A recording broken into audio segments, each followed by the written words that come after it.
actualización que tiene esto, sí.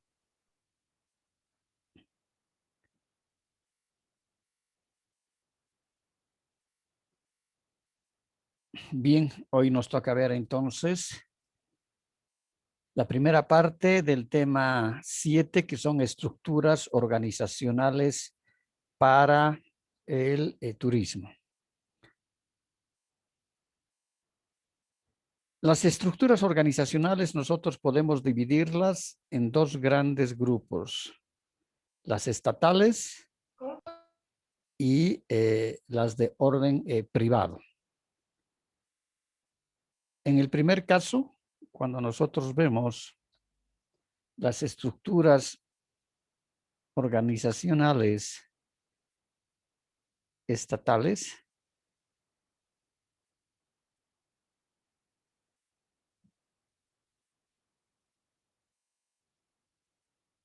vamos a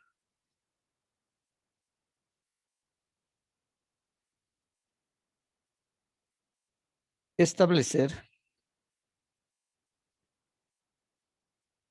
de que para planificar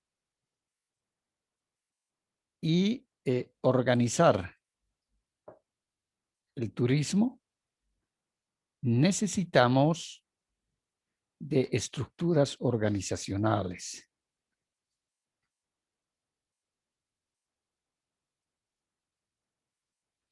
Y nos estamos refiriendo a organizaciones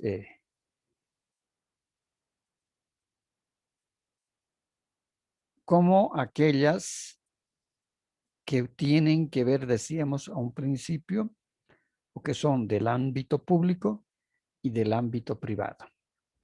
Cuando veíamos la primera parte del plan de desarrollo turístico, aquí teníamos los OBs, ¿no? Los objetivos básicos.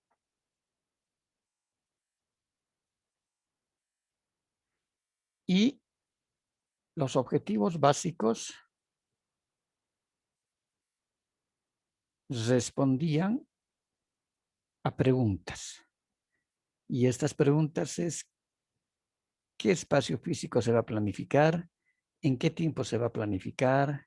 ¿Cuál es el equipo de planificación que va a participar? ¿Cuál es el costo del plan de desarrollo turístico? ¿Cuáles son las metodologías técnicas y estrategias que se van a utilizar? Entonces, habíamos dicho de que estos OBs fundamentalmente van a ser manejados por las instancias gubernamentales. Habíamos dicho, ¿quién tiene en este caso la obligación de planificar? Es el Estado. Si va a ser un plan nacional, será el viceministerio. Si va a ser un plan departamental, será la gobernación del departamento. Y si va a ser municipal, será el municipio. Pero en este caso, la obligatoriedad de planificar la tiene el Estado. Ahora puede, como en algunos casos hemos visto, de que el plan pueda ser financiado, es decir, pagado, no por el gobierno, sino por un organismo internacional. Pero igual, el Estado es el que planifica. Ese organismo no gubernamental estará en estrecha relación con el ente gubernamental de turismo y lógicamente que para que tenga, es decir, fuerza de cumplimiento el plan, nosotros habíamos dicho que el plan en su tercer bloque o en su tercera parte, en la formulación del plan tienen que haber políticas turísticas y estas políticas tienen que estar apoyadas en normas, ¿no? En leyes. Entonces, cuando veíamos en esta primera parte, que es en esta primera fase, bloque, como quieran llamar ustedes, los OBs, es el Estado quien establece qué se va a planificar, cómo se va a planificar y bajo qué características se va a planificar. También habíamos visto el anterior semestre cómo hay diferentes tipos de organizaciones estatales del turismo. Algunas les interesa el turismo, ¿no? Es decir, apuestan por el turismo. Les interesa, quieren desarrollar. Otras, más o menos.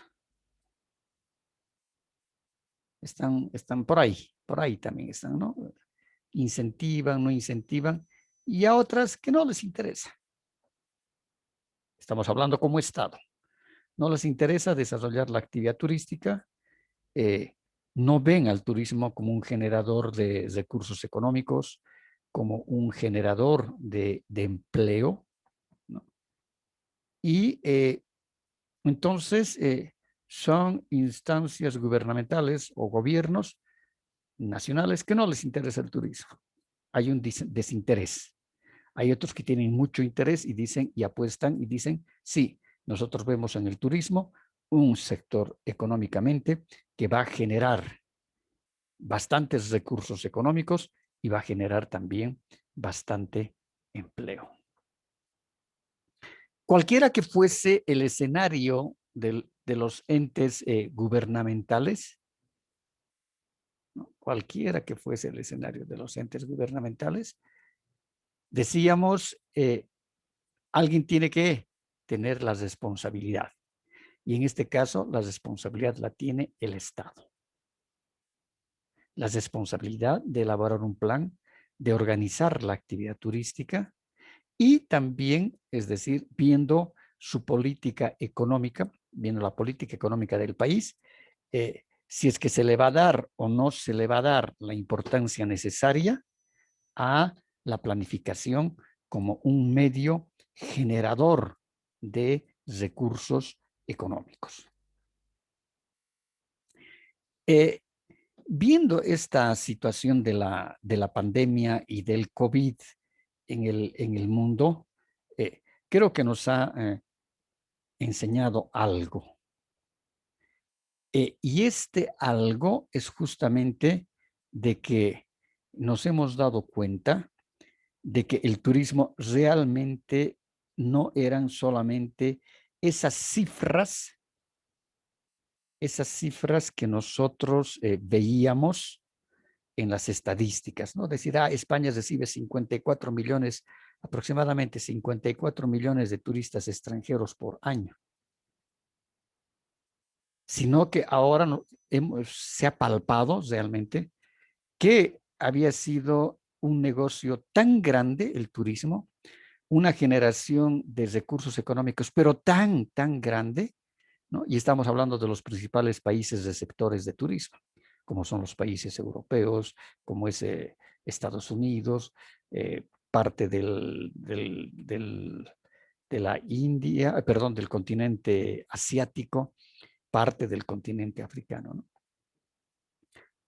Realmente había sido pues un negocio, es decir, una actividad económica tan grande a nivel mundial y que genera realmente un número impresionante de fuentes de empleo. Eso creo que hemos aprendido con esta pandemia, que muchos países se han desestabilizado económicamente, ¿no? Justamente por no recibir el año pasado ni este año el número de turistas que ellos habían previsto. Es decir, ha hecho tambalear sus economías, ¿no?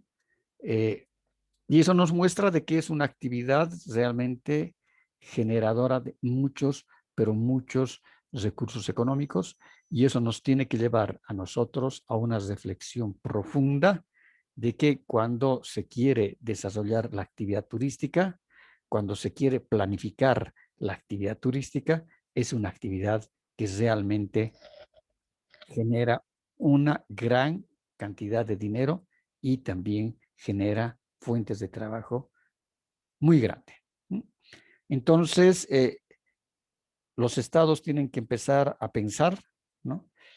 de que el turismo que viene después de esta pandemia ya no va a ser el mismo turismo, no va a ser ese turismo masificado que existía a nivel mundial, sino que los perfiles del consumidor turista van a buscar destinos que sean menos saturados, donde haya menos posibilidades y riesgos de poderse contagiar, ¿no? Eh, por ejemplo, estaban esperando de que los alemanes puedan aperturar el gobierno alemán pueda permitir de que los alemanes puedan salir de vacaciones en este verano, porque ya mayo, ya a partir de junio, julio, agosto y septiembre es la temporada alta para el turismo mundial. Y una de las demandas turísticas más grandes y que salen de su residencia habitual son los alemanes. Entonces los españoles están desesperados, ¿no? Pidiendo al gobierno alemán de que les pueda permitir que sus habitantes puedan salir por concepto de turismo, porque España recibe también un grandísimo número de alemanes, ¿no? Entonces, inclusive ahora están acordando en la Comunidad Económica Europea que deben presentar la vacuna, ¿no? Como un requisito de que quien quiera ingresar a un país a vacacionar tiene que presentar su certificación de que está vacunado y también una prueba de COVID, ¿no? Entonces, el negocio había sido grande.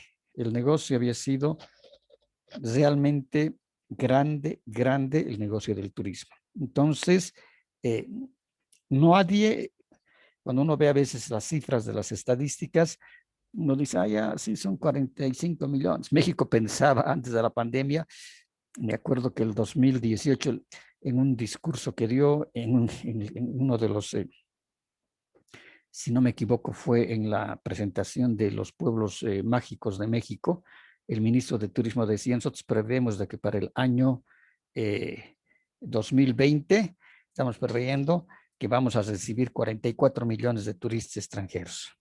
Entonces, es una fortuna, un mundo de dinero, y hay regiones que viven exclusivamente o principalmente por el turismo. Entonces decíamos que va a depender mucho de las organizaciones estatales de turismo, ¿no? Planificar, organizar y ejecutar. Y para esto se requiere de un tipo eficaz de organización, ¿no? Y cuando decimos un tipo eficaz, significa un ente gubernamental muy bien cualificado, es decir, que su personal sea muy bien calificado, ¿no? Muy profesionales, y lógicamente que el mismo país, es decir, priorice la actividad turística, ¿no? Y no que sea la quinta llanta del carro, ¿no? Porque ahora ya ni siquiera, antes era por lo menos era Ministerio de Culturas y Turismo, ahora es Ministerio de Culturas, no sé qué cosita, y no sé qué otra cosita más, ¿no? Entonces, están poniendo ahora al turismo como la quinta llanta del carro. Entonces, eso significa de que no se están dando todavía cuenta nuestros gobernadores, ¿no? Nuestras autoridades, la importancia que tiene la actividad turística como generación de recursos económicos. La importancia de estas organizaciones para el turismo, lógicamente que van a direccionar a mejorar las instalaciones de transporte e infraestructura. Entonces, dentro de las políticas del plan, también tendrá que estar, hemos dicho, estas políticas, las políticas del turismo dentro del plan, van a ser aquellas que nos van a permitir cómo alcanzar los objetivos de la formulación del plan.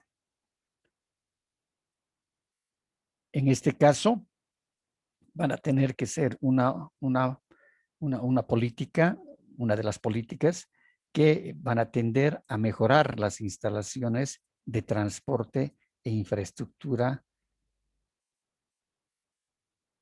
como una política, ¿no?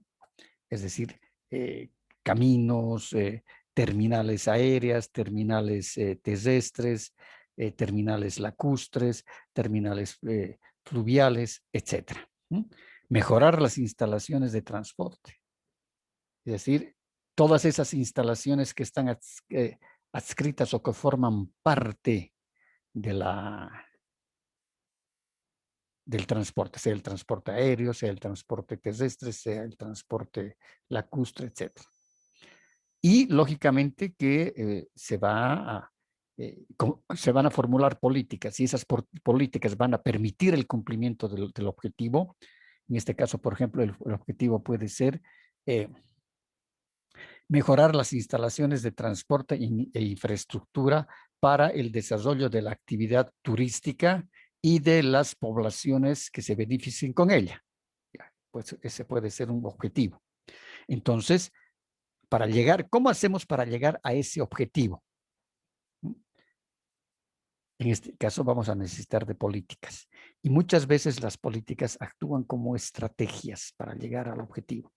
Entonces tendrá que haber una política dentro del plan que diga todos los entes, en este caso, las instancias gubernamentales dedicadas al turismo, desde la instancia nacional, las instancias departamentales y las instancias municipales, deberán incorporar en su plan operativo anual un presupuesto destinado para el desarrollo del turismo y pueda ejecutarse el Plan Nacional de Turismo en el sector que le corresponda, ¿no? Entonces, ya, estamos viendo de que esa política va a permitir llegar a ese objetivo. Además, habíamos dicho, las políticas van a ser cojas. Muchas veces las políticas pueden estar cojas. Y para que dejen de ser cojas, las políticas van a requerir de leyes, de normas. En este caso, las normas, va a haber un cuerpo de normas, un conjunto de normas. En este caso, si el plan es nacional, entonces tendrá que haber una ley nacional de fomento al turismo, que va a tener que ser aprobada por la Asamblea Legislativa Nacional. Entonces ahí va a salir seguramente una ley nacional de priorización de la actividad turística para el cumplimiento del Plan Nacional de Turismo. Entonces, en esa ley se especificará cuáles van a ser la parte presupuestaria que va a incorporar el gobierno nacional como gobierno nacional, es decir, dentro de las cuentas nacionales, porque nosotros tenemos, cada año se lleva adelante, ¿no? Y se elabora el plan nacional, el plan económico nacional. Entonces, en este plan económico nacional se tienen cuentas.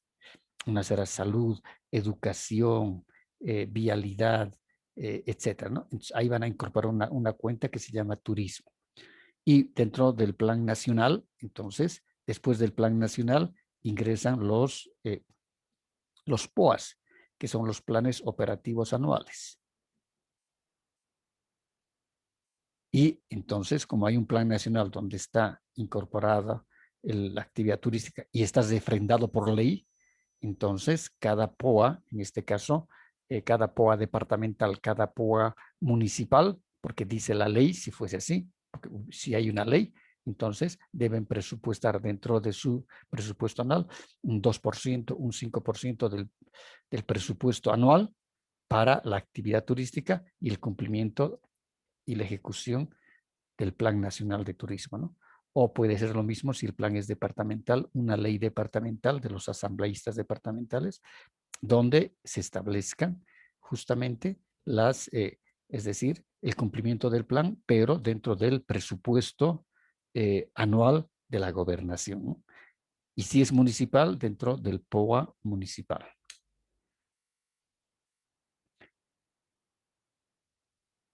La zona pierde beneficios económicos si las instalaciones son propiedad de las transnacionales. Entonces, justamente en este caso, los entes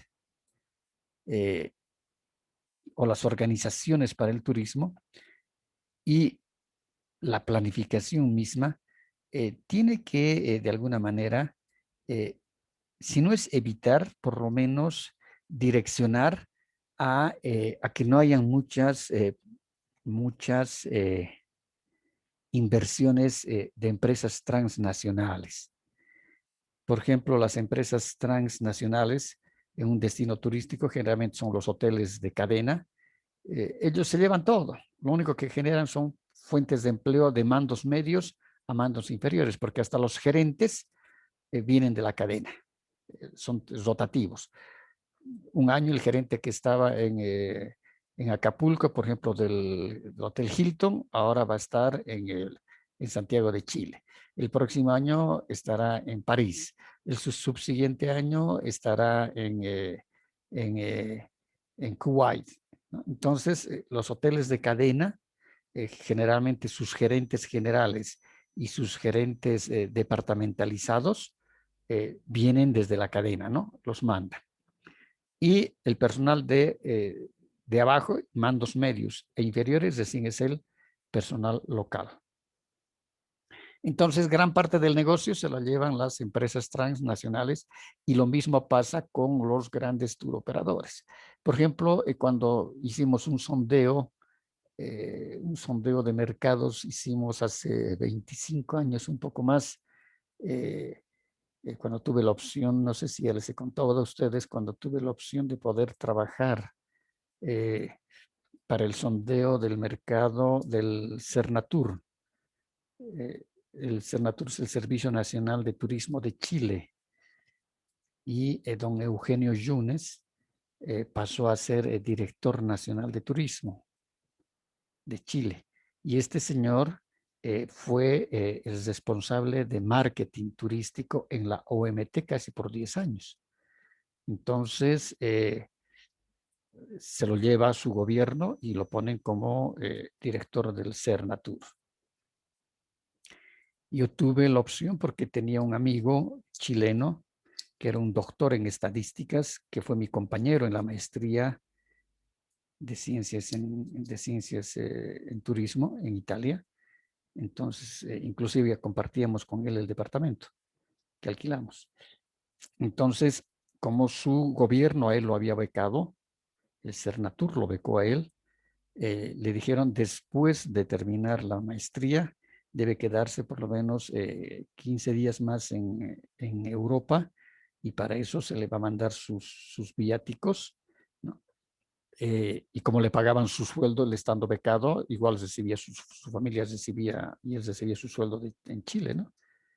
Entonces él me dice que lo acompañe para hacer un sondeo de mercados con encuestas dirigidas a los grandes tour operadores y a agencias de viajes detallistas en Italia, en 5 ciudades, 4 o 5 ciudades creo que fueron italianas, y otro tanto de ciudades francesas.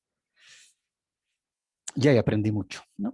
Entonces, salíamos, él tenía sus viáticos, compartíamos un poco, yo no recibí un centavo, nada de eso, porque él tampoco recibía un peso en sus viáticos que le daban.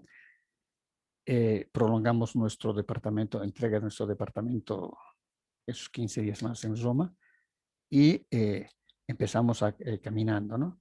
Y desde Santiago le pasaban los cuestionarios para ser fotocopiados en Roma y los cuestionarios levantábamos la información primaria a los grandes tour operadores y lógicamente con una credencial de la Embajada de Chile en Italia, ¿no? Porque si no llevas una credencial, una cosa, ¿quién te va a atender? Nadie. Entonces hay, por ejemplo, a Tutto Turismo, que es uno de los grandes tour operadores más grandes en Italia, que vende programas de todo el mundo. Ahí se incorporaba, estaba la encuesta para Tutto Turismo, después el mundo del turismo y así varios operadores. Y aparte agencias de viajes detallistas, que creo que lo que se hizo, zonificamos aleatoriamente en cada ciudad, en el área urbana de cada ciudad, por lo menos a 20 agencias detallistas, y levantamos también la información sobre si conocían Chile, si conocían las características turísticas que tiene Chile. Entonces, y al resultado de todo ese trabajo, ya las encuestas las llevó él hasta Chile y las tabularon en Chile, ¿no? En el Cernatur de Chile.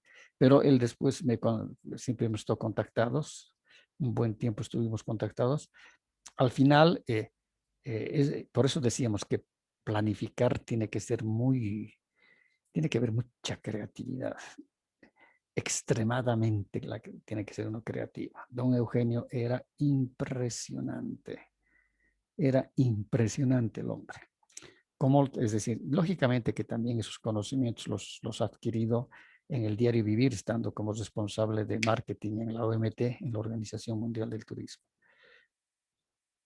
Cómo ha creado ese producto que se ofrecía, porque Chile no tiene nada para ofrecer turísticamente. Sí tiene algunos paisajes, bonitos paisajes en la parte de los Andes, algunas pistas de esquí, muy pocas, pero sí hay valles, hay esto, hay. Pero no tiene, para entrar a un mercado internacional, a una competencia a nivel mundial, no tiene.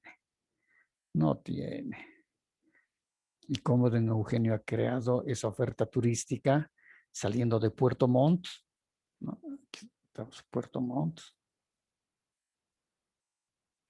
Hay barcos que deben tener una capacidad de 40, 50 personas, navegan por el Pacífico y casi llegan hasta el Estrecho de Magallanes, en el Polo Sur, ¿no? Y lo que se les ofrece es tomar un whisky, y toda la parte de la publicidad salía siempre, y en las imágenes de la publicidad se veía una mano extendida con un vaso de whisky. Y decía, usted quiere tomar, o tú quieres tomar un whisky con un hielo de 100 millones de años, ven a Chile. Inclusive se creó pues la marca, ¿no? Y esa marca se ha vendido por muy buen tiempo y hasta ahora deben seguir vendiendo en Europa. Y realmente la gente pagaba porque se quedaba 2 días, 3 días y 2 noches en la embarcación. Y llegaba un momento tal en que venía el garzón, extendía la mano, el barco se acercaba mucho a los glaciales, con un martillo grande, delgadísimo, cortaba el hielo y lo ponía en un vaso con whisky. Y le decía, tomen ahora ustedes un whisky con un hielo de 100 millones de años. Una sola vez en la vida ocurre eso, ¿no? Entonces, ¿cómo es esa imaginación, ¿no? Para crear un producto turístico? Y decíamos, hay que evitar en lo posible de que la propiedad sea de empresas transnacionales. Y justamente para eso hay un tema que nosotros vimos el anterior semestre y se llama el turismo de aldea. La actividad turística hay que planificarla, en el caso nuestro de Bolivia, digo, buscando de que el beneficio esté direccionado muchísimo más hacia los países, es decir, hacia las poblaciones más pequeñas que están en más desbeneficio, pero que tengan atractivos o recursos turísticos de mucho interés. Otra importancia es utilizar preferentemente materiales e insumos locales. Eso va a generar fuentes de trabajo temporales, ¿no? Por ejemplo, si en lo posible, y tampoco van a romper el entorno, si nuestro plan está direccionado a la creación de centros turísticos que requieren de infraestructura hotelera, entonces el plan va a tener que concebir dentro de esas políticas también, y esas políticas van a estar respaldadas por leyes, de que no se puede romper con el entorno paisajístico y se debe utilizar, inclusive dando porcentajes, ¿no? El 70% del material deben ser materiales del lugar. Si estamos en el altiplano, tenemos que utilizar el barro, ¿no? Para los adobes, para que las construcciones de los hoteles sean en barro, ¿no? se puede utilizar cubiertas de techos de calamina, pero se los tiene que recubrir con paja brava. Entonces estamos utilizando el material del lugar, no estamos rompiendo con el entorno paisajístico y estamos generando también trabajos temporales para esa gente que van a elaborar los adobes, ¿no? Entonces, el plan tiene que ser eh, muy íntegro en esto, ¿no? Y no pensar que todo hay que importar, hay que traer todo de la China, al final todo la inversión se va a ir a la China. Entonces, siempre buscar los materiales del lugar porque estamos de esa manera generando fuentes temporales de trabajo para nuestra gente. Y es por eso que decimos que debemos evitar en lo posible las importaciones, ¿no? Si, por ejemplo, se van a requerir la parte del mobiliario, ¿no? Para los hoteles, y si el plan es, por ejemplo, para el sector de los llanos orientales, entonces todos los muebles tendrán que ser hechos de madera, pero la madera tendrá que provenir justamente de los bosques de ese sector, ¿no? Y priorizando de la corta de la tala de los árboles y todo eso, el secado de la madera, después el tratamiento que tiene que recibir para evitar hongos, evitar después de que la madera se vaya deteriorando con el tiempo. Entonces los tratamientos de la madera para que esos muebles realmente tengan una vida útil muy, muy larga, un poco más larga, ¿no? Otro elemento fundamental, desarrollar varias regiones turísticas, y eso hemos repetido muchas veces. No vale solamente desarrollar una región turística con sus atractivos.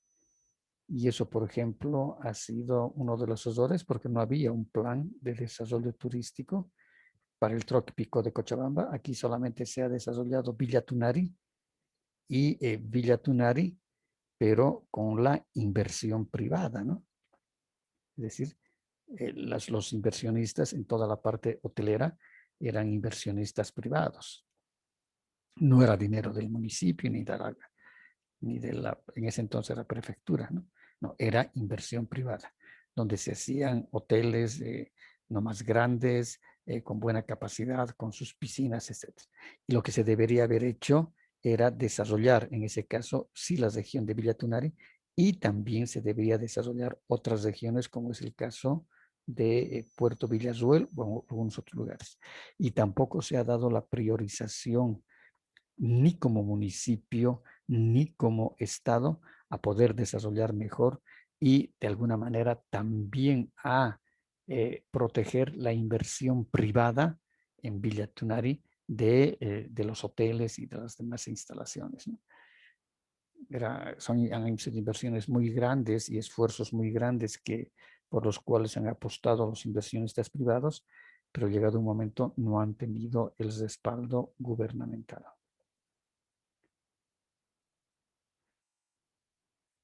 Con estas caracterizaciones se va a evitar las inflaciones económicas en los lugares. Es decir, siempre o por lo general existen inflaciones económicas en los destinos turísticos. ¿Y a qué nos estamos refiriendo nosotros con estas inflaciones económicas? El plan tiene que ser muy bien concebido para evitar, por ejemplo, y eso hemos visto en Copacabana, sin ir lejos, ¿no? En toda la parte de la ribera del lago Titicaca hacia el lado boliviano, donde están los hoteles, desde el Hotel Las Balsas, el Inca Utama y todos los hoteles que son hoteles grandes, porque esos hoteles corresponden a operadores receptivos grandes para Bolivia, ¿no? El Hotel Inca Utama es de Crillon Tours, y Crillon Tours ha sido el operador receptivo más grande que ha habido en Bolivia, porque inclusive tenía oficinas en Miami y tenía oficinas en Londres y tenía otra oficinita chica en Berlín, en Alemania, ¿no?